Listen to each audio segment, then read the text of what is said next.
Welcome back to Sunday Night in America. Against All Odds, that was a song by Phil Collins in a movie with Rachel Ward. There may have been other people in the movie, but I don't really remember them. Mike Johnson may star in the sequel. He passed a budget blueprint, avoided a shutdown, and kept a fractious conference coalesced. But there's always more work for a speaker. The House and Senate must reconcile and raise the debt ceiling and pass significant legislation and prepare for the midterms. Mike Johnson believes in miracles. I don't know if he needs one or not, but the work does not get any easier, and he joins us now. Welcome, Mr. Speaker. Thank you for being with us. How did you pull this off, and where do we stand on reconciliation? Thanks, Trey. Great to be with you, my friend. Good to see you. We pulled it off with a lot of prayer and a lot of patience and teamwork. You know, we're building muscle memory to deliver for the people and to deliver the America First agenda. We promised them that we would on the campaign trail last year. They gave us a mandate, the highest popular vote we've ever had for House Republicans, 74.8 million votes. President Trump, as you know, got 77 million, and we are working in tandem with the White House, with our Senate counterparts, the Republican majority in the Senate, to deliver for the people and get this done. And yeah, we've got some big wins on the board, much more hard work ahead of us, but I'm absolutely convinced we're going to deliver, Trey. Speaker, you are one of the more mild-mannered colleagues that I've ever had. The House can get a little rowdy from time to time. I thought the joint address was a real low point. You had a bird's eye view for that. Do House Democrats understand why they lost? I don't think they do, Trey, and it's really surprising to us. They seem to be doubling and tripling down on the failed policies that gave us the big victory in last November. You know, the antics on the floor were just another demonstration of why they lost the election. You know, they've resorted to this name-calling and profanity. They have no leader, no vision, no platform they can run on right now. The Democratic Party is flailing, but meanwhile, the Republican Party is sticking together and getting our agenda done. And we have a short period of time in which to do it. We're going to let the Democrats do what the Democrats do, but we're going to get the job done. And I think people are going to see that contrast. It's on stark display right now, that's for certain. All right, education changes lives. It paves the path to prosperity, but it also isn't mentioned in the U.S. Constitution. Do you think the Department of Education should be eliminated, reduced, and if that happens, is the conference prepared to defend that in the midterms?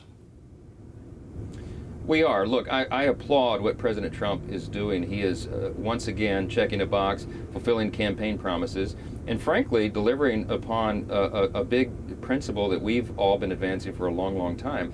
The Federal Department of Education has not served the people well. I mean, just look at the results. As President Trump points out rightfully all the time, the test scores are at historic lows while the spending levels are at historic highs. It is not a good return on investment. So we believe as conservatives, you know, you and I, all of us believe that education is best handled by parents and teachers at the low level, at the local level, local and state. They're the ones that should be making these big decisions, not federal mandates coming from bureaucrats in Washington. And so President Trump is delivering on that idea, that principle, and that promise. And I think it's going to be a good thing for the country overall.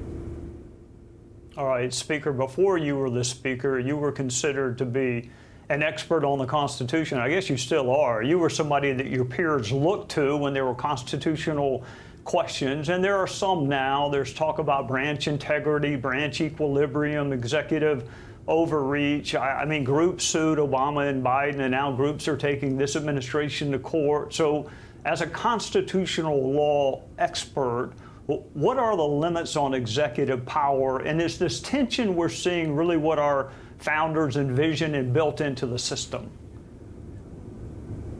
I think it is to a certain degree, Trey. I mean, I think you have a separation of powers. We have checks and balances. We have three co-equal branches of government, and they're supposed to sort of do this this tug of war when you have difficult questions. But I do think that the line is being crossed right now. I mean, I used to litigate constitutional law cases, high-profile cases in the courts. I did it for 20 years. And I ran into activist judges all along the way. I would litigate religious liberty defense cases, for example, and I would run into a Clinton-appointed judge or an Obama-appointed judge. And, you know, I had a judge one time look down his glasses at me and say, "Counselor, I know that's what the Constitution says, but we're doing something different." So, you know, I never walked out of those courtrooms thinking that I could impeach those judges. I just got as quickly as I could to the appellate court to get them overturned. But something's happening right now, Trey, that I think we all have to acknowledge. You've got a lot of activist judges, probably more than ever. And we were looking at the statistics, and the White House has pointed this out. 62%, for example, of the federal injunctions that have been handed down in the last century were handed down against President Trump. And 92% of those were done by partisan Democrat-appointed judges. So something's amiss. I think we've got to address it, and I'm looking forward to working with our good friend Chairman Jim Jordan in the House Judiciary Committee to sort through this and find out what the remedies are to figure out how we can bring correction here, because I think it's important for our system of justice. Mike Johnson, you know, they called Corey ten Boom the miracle worker. They may write a sequel. You may author it. You have done something really, really hard with an historically small margin. Mike Johnson from the great state of Louisiana, Speaker of the House, thank you for joining us on a Sunday night. Thank you, brother. Appreciate you. Yes, sir. Take care. Hey, Sean Hannity here. Hey, click here to subscribe to Fox News YouTube page and catch our hottest interviews and most compelling analysis. You will not get it anywhere else.